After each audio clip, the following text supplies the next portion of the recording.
Je dirais que il n'y a pas eu de négociation parce que, au bout du compte, les Iraniens se sont présentés avec une délégation de près de 70 personnes.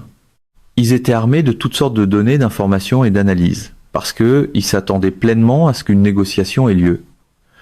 À la place, ce qu'ils ont eu, c'est une équipe des États-Unis qui leur a présenté les exigences de M. Netanyahou, et ils ne peuvent pas accepter ces exigences.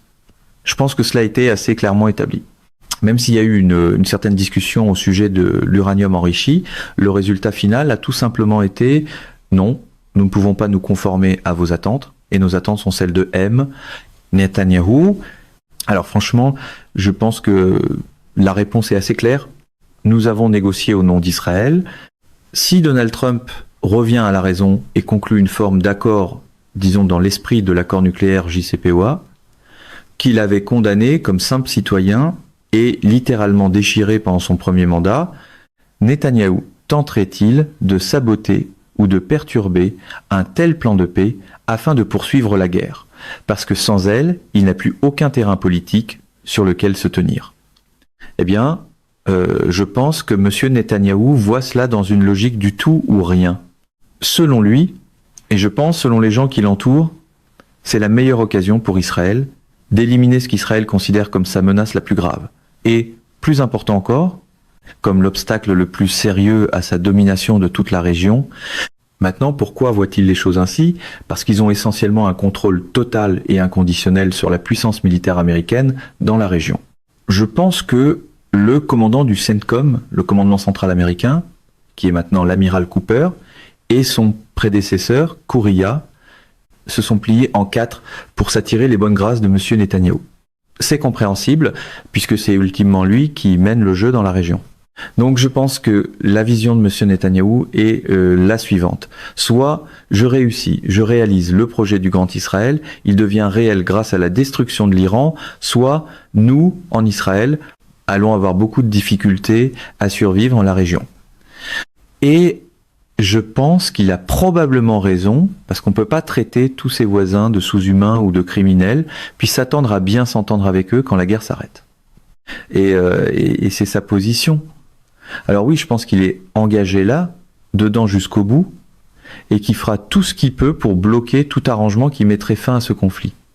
Avez-vous été frappé par le langage choisi par le Premier ministre Netanyahou lors d'une conférence de presse après la fin de cette négociation? Il a parlé du vice-président Vance comme quelqu'un qui lui fait rapport, comme le font quotidiennement d'autres responsables de l'administration. Pensez-vous que ce n'était qu'une tournure de phrase ou que cela révélait quelque chose de plus profond que nous devrions savoir? Eh bien, je pense qu'il s'agissait plus probablement d'un lapsus freudien. Parce que souvenez-vous, il a ensuite précisé sa pensée et dit j'entends parler de tout le monde au sein du gouvernement à Washington de façon régulière, pratiquement chaque jour. Ils font tous rapport. Je pense qu'il vous dit la vérité. Et quand il vous dit la vérité, vous devriez y porter attention, parce que nous ne l'entendons pas souvent dire la vérité. Alors, à cette occasion précise, je pense qu'il vous dit très clairement ce qui est réel. Avant le début de la guerre, la plupart des Américains n'avaient probablement jamais entendu parler du détroit d'Ormuz. Il fonctionnait correctement et commercialement. Maintenant, bien sûr, il est au centre de cette conflagration. Comment les planificateurs du Pentagone ont-ils pu ne pas prévoir ce qu'allait devenir le détroit d'Ormuz? Et comment l'Iran l'utiliserait comme point d'étranglement pour résister à l'agression américaine? Eh bien, monsieur le juge, je ne sais pas s'il ne l'avait pas compris. Je dois remonter 20 ans en arrière. Mais si je remonte 20 ans en arrière, je peux identifier de nombreux plans liés à d'éventuelles opérations contre l'Iran. Et tous ces plans avaient été rédigés avec une compréhension de base. D'abord, si vous alliez essayer d'employer des troupes terrestres, vous fonciez probablement vers une entreprise insensée. Les différentes voies d'entrée, les points d'invasion et ainsi de suite étaient compliqués par des cols montagneux et de nombreux points d'étranglement. Il y avait environ 300 points différents dans le temps et l'espace, avec des ponts et d'autres éléments du genre. Il fallait renoncer à l'idée d'entrer très loin dans le pays, à moins que votre seul objectif soit d'occuper le Khouzestan, ce que Saddam Hussein a finalement tenté de faire. Ce sont les champs pétroliers. Mais autrement, tout tournait autour du ciblage et de la tentative d'amener le gouvernement iranien à se conformer. Mais la plupart de ces plans ont été élaborés avant que l'on comprenne pleinement à quel point la guerre avait profondément changé. Et je ne pense pas que beaucoup de gens au Pentagone, au département de la Défense, ou parmi les planificateurs au sommet, étaient pleinement conscients de la létalité du lien entre la surveillance spatiale et la surveillance persistante qui en découle. Ils n'étaient pas non plus pleinement conscients de la communication instantanée d'informations de ciblage à des centaines de systèmes de frappe différents, habités et non habités, à toutes sortes de missiles, et de la précision chirurgicale avec laquelle ils seraient lancés. Je pense tout simplement pas que les gens s'en soient rendus compte. Ils auraient dû le comprendre en regardant ce qui s'est produit dans l'est de l'Ukraine, lorsque le général Sourovikine a établi la défense initiale contre laquelle nos forces, les forces de l'OTAN, qui avaient été entraînées par nous et par l'Ukraine, ont tenté d'attaquer et ont échoué lamentablement. Mais ils l'ont pas fait. Donc je pense, par souci d'équité, que cet élément précis n'a pas été pleinement apprécié. Je pense qu'il se disait encore, bon, nous avons des bases dans la région, des bases dans le Golfe Persique, nous sommes assez proches, nous pouvons concentrer assez de puissance de feu pour entrer et sortir sans trop d'interférences. Je ne pense pas qu'ils aient compris les implications du développement militaire à l'intérieur de l'Iran. Donc on pourrait dire que nous les avons grossièrement sous-estimés, mais je pense que nous avons raté ce changement de paradigme dans la guerre. Vous avez souvent exprimé votre admiration pour le professionnalisme de certains officiers de Tsahal avec lesquels vous avez interagi. Mais comment les planificateurs du Pentagone ont-ils pu, encore une fois, en venir à accepter ce plan proposé par le Mossad et Netanyahou, selon lequel les bombes seules et les missiles seuls mèneraient à un changement de régime? Hier, nous avons interviewé Joe Kent. Vous savez qui il est? Il nous a dit, tout le monde au gouvernement américain, sait que les Israéliens exagèrent et sont pleins d'eux-mêmes. Eh bien, c'est vrai. Et je ne dis pas nécessairement cela de tous les officiers supérieurs que j'ai rencontrés, parce qu'un grand nombre d'entre eux étaient des gens très équilibrés. Je sais aussi que beaucoup d'entre eux ont été écartés et remplacés par d'autres. Et je pense que nous devons comprendre que, puisque l'option des forces terrestres était exclue dès le tout début, du moins en ce qui concerne une invasion de l'Iran, toute la planification stratégique et opérationnelle à partir de ce moment-là a été faite par la communauté de la puissance aérienne. Et par là, je veux dire les officiers de l'armée de l'air et les officiers de la marine. Très peu d'attention a été accordée à l'utilisation de forces terrestres, où que ce soit, sauf potentiellement dans le cadre du Golfe Persique. Donc je ne pense pas que ce soit entièrement surprenant, parce que la communauté de la puissance aérienne considère comme un acte de foi que si on lui permet d'attaquer avec des avions et des missiles assez longtemps, elle peut gagner n'importe quelle guerre que vous voulez lui faire mener. Ils y croient, vraiment, sincèrement. Et ils vont pointer vers n'importe quoi, que cela ait été réussi ou non, pour tenter de s'attribuer le mérite d'avoir gagné la guerre uniquement grâce à la puissance aérienne. Donc je pense pas que ce soit là le problème. Je pense que le problème plus vaste revient à ce que vous disiez. Ils n'ont pas vraiment compris ce qu'ils avaient en face d'eux. L'ennemi qu'ils pensaient combattre s'est révélé très différent. Exact. Et c'est essentiellement ce qui nous est arrivé, je dirais, dans plusieurs endroits, y compris au Vietnam. Si vous lisez les rapports de renseignement et les évaluations des Allemands avant notre débarquement en Normandie, nous décrivions l'armée allemande comme étant à bout de souffle. Nous nous attendions à avancer beaucoup plus loin et beaucoup plus rapidement que nous ne l'avons fait. Et par conséquent, lorsque nous sommes allés à Okinawa, nous avons utilisé beaucoup plus de force qu'en Normandie parce que nous avions reconnu que nous avions sous-estimé la situation. Donc, vous savez, j'aimerais pouvoir vous donner une meilleure réponse, mais je pense que nous avons simplement mal calculé et sous-estimé. Que dirait Netanyahou si un journaliste lui demandait lors d'une conférence de presse « Combien d'armes nucléaires Israël possède-t-il » Je pense qu'il dirait probablement que c'est pas à discuter, et il pourrait même ne pas reconnaître qu'ils en ont.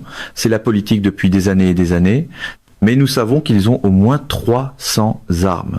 Quand j'ai posé la question à Joe Kent hier, il a ri et a dit Tout le monde dans la partie sécurité nationale du gouvernement fédéral des États-Unis d'Amérique peut vous dire combien d'ogives nucléaires les Israéliens possèdent, mais nous n'avons pas le droit de le dire publiquement, monsieur le juge. Oui, eh bien regardez, il s'agit d'un ensemble de circonstances uniques. Nous avons affaire à un État qui a un levier sur tout le monde à Washington parce qu'il a systématiquement investi dans le contrôle de notre gouvernement. Ils ont maintenant un grand nombre de personnes dans l'ensemble de notre gouvernement qui sont absolument loyales à Israël d'abord, et d'ailleurs elles ne sont absolument pas toutes juives. Donc je ne peux pas être surpris par tout cela. Vous connaissez le dossier juridique et vous savez qu'en 1965, il y a eu une cause devant la Cour suprême qui a statué en faveur de la double citoyenneté. Oui. Et cela, je pense, a été une catastrophe pour nous. J'ai toujours été fermement convaincu que si vous avez la double citoyenneté, vous ne devriez pas occuper une fonction élective ni un poste nommé dans quelque fonction fédérale que ce soit. C'est simplement mon point de vue. Je pense qu'on peut être loyal qu'à un seul État à la fois. Eh bien, cela a du sens, colonel. Et malheureusement, je ne sais pas qui ils sont tous. Je pense que le député Randy Fine est probablement un double citoyen. John Bolton, le conseiller à la sécurité nationale du président, maintenant accusé dans une affaire criminelle, est un double citoyen. Il y en a probablement beaucoup plus que nous ne le savons. L'un des membres de la Chambre des représentants a combattu pour Tsahal. Le pauvre homme a perdu ses jambes sous les genoux. Il se présente parfois sur le parquet de la Chambre en Bermuda pour que l'on puisse voir les jambes artificielles qu'il a. Je suis certain qu'il est un double citoyen. Brian Mast, M-A-S-T, je crois, est le nom du député. C'est une situation terrible. Terrible. Je veux dire, nous parlons d'armes nucléaires et l'Iran est dangereux. Et pourquoi devrait-il avoir une arme nucléaire? Qu'en est-il de la Corée du Nord? C'est un fou. Et il a des armes nucléaires. Eh bien, encore une fois, vous prêchez à un converti et beaucoup d'entre nous secouent la tête avec incrédulité devant le fait que nous avons accepté cela aussi longtemps. Peut être que cet événement changera les choses, parce qu'en ce moment, le président n'a pas de sortie facile de la position dans laquelle il se trouve. Il s'est lui-même coincé. Il a fait des déclarations audacieuses et irréfléchies qui rappellent des gens comme Lyndon Johnson pendant la guerre du Vietnam et qui rendent son recul par rapport à ses positions politiques pratiquement impossibles. Alors que va-t-il faire? Il peut faire l'une de deux choses, franchement. Il peut intensifier. Et je pense encore que c'est son inclination parce que c'est sa nature. Vous savez qu'il est le fidèle élève de Roy Cohn. Donc je pense qu'il est prédisposé à intensifier et je pense que nous attendons que des forces supplémentaires soient en position avant de faire quoi que ce soit. Et je soupçonne que d'ici samedi, ces forces devraient être en place. Voilà donc la première chose. La deuxième chose, c'est qu'il peut maintenir ce blocus. Mais le blocus n'est pas parfait. Des navires sont passés, m'a-t-on dit. C'est aussi très coûteux. Il n'y a aucune garantie que cela fera une différence. Souvenez-vous que lorsque nous avons imposé un blocus à Cuba, nous avons appelé cela une quarantaine pour éviter les problèmes liés au langage juridique. Mais nous avons utilisé 180 navires de surface. Le blocus s'étendait en fait jusque dans l'Atlantique Nord. Et nous l'avons fait essentiellement dans nos eaux, ce qui signifiait que nous pouvions voler à partir de bases aux États-Unis et soutenir tous les navires en mer très facilement. Nous ne sommes plus dans cette position dans l'océan Indien ou en Méditerranée. Qu'allons-nous arrêter? Allez-vous placer des navires dans la mer Caspienne? Je ne pense pas. Pouvez-vous empêcher les lignes ferroviaires et les pipelines auxquels l'Iran a accès de fonctionner? C'est difficile, c'est pas facile. Je pense qu'à un moment donné, quelqu'un va se réveiller et dire que nous ne pouvons pas bloquer efficacement cet endroit. Et puis la troisième considération, je pense, est plus pertinente que jamais, monsieur le juge. Environ 50% des engrais dans le monde utilisés par le Sud global proviennent du Golfe Persique et en ce moment en Inde, par exemple, le coût des engrais a plus que doublé. Il y a maintenant deux choses qui permettent à notre civilisation de fonctionner. La première, c'est l'énergie bon marché. Nous la perdons très très rapidement. Nos prix ici, chez nous, vont augmenter. Ils augmentent partout dans le monde. C'est vraiment catastrophique dans des endroits comme l'Europe. C'est très dur pour nos amis au Japon et en Corée, dans toute l'Asie du Sud-Est, en Thaïlande, au Vietnam, en Malaisie. Donc l'énergie bon marché n'est plus bon marché et c'est désastreux pour nous. La deuxième chose que vous obtenez avec l'énergie bon marché, c'est le crédit bon marché. Cela se tarit et quand vous regardez le monde aujourd'hui et les pays qui sont en mesure de fournir du crédit bon marché, il n'y en a qu'un et c'est la Chine. Et la Chine est très rapidement en train de devenir le refuge sûr pour l'argent liquide venant du monde entier, pas les États-Unis, plus maintenant. Et nous oublions aussi que lorsque nous gelons des milliards de dollars qui appartiennent aux Russes, des milliards qui appartiennent à l'Iran, des milliards qui appartiennent à n'importe qui, nous envoyons un terrible signal au reste du monde. Si vous placez votre argent à notre portée, si vous utilisez notre système, le système SWIFT et ainsi de suite, nous pouvons faire de votre argent, de vos actifs, tout ce que nous voulons, quand nous voulons le faire. N'est-ce pas? La Chine ne fera pas cela. Elle l'a dit très clairement. Donc ce que nous avons fait avec cette crise jusqu'à présent, ce n'est pas seulement rendre la Chine d'autant plus attrayante comme partenaire d'affaires fiable pour le monde. Nous avons aussi rendu les BRICS extrêmement attrayants comme organisation à rejoindre pour se soustraire à notre emprise. Donc la logique dicte ceci: abandonner le blocus, libérer les fonds et annoncer au monde que pour des raisons humanitaires, vous, le président Donald Trump, mettez fin à ce conflit parce qu'il fait du mal au monde, et vous le savez, et vous voulez pas faire du mal au monde, vous voulez une liberté complète de navigation pour tous. Et donc nous mettons fin à ce blocus, nous nous désengageons et nous trouverons d'autres façons de résoudre notre différend avec l'Iran. Mais monsieur le juge, il y a une partie impliquée, Israël, et Israël ne permettra pas cela. Permettez-moi de vous poser une question philosophique. Vous détenez bien sûr un doctorat en philosophie. Non, en relations internationales. Ne faites pas de moi un philosophe, monsieur le juge, vous avez raison. On appelle cela un PhD, mais c'est certainement en relations internationales. Mais cette question est imprégnée de relations internationales. À quel point le lien entre les États-Unis et Israël est-il étrange? Israël est une nation messianique, eschatologique, intéressée par la fin des temps, une nation d'apartheid. Les États-Unis sont l'inverse. Ils sont séculiers, ils croient à la valeur de chaque être humain et ils embrassent les Lumières.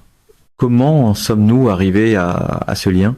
Eh bien, je pense qu'il faut remonter jusqu'à la Seconde Guerre mondiale et à Harry Truman.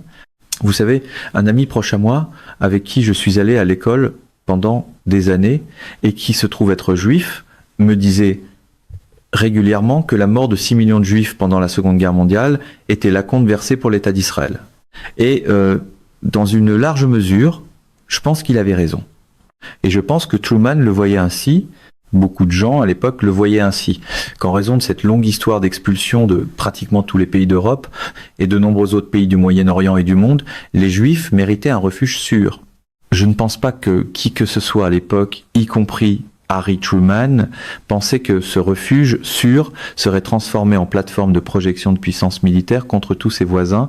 Et donc des gens comme moi et beaucoup d'autres Américains pensaient que tout ce que nous pouvions faire pour aider Israël à se défendre et à préserver l'État d'Israël était vertueux.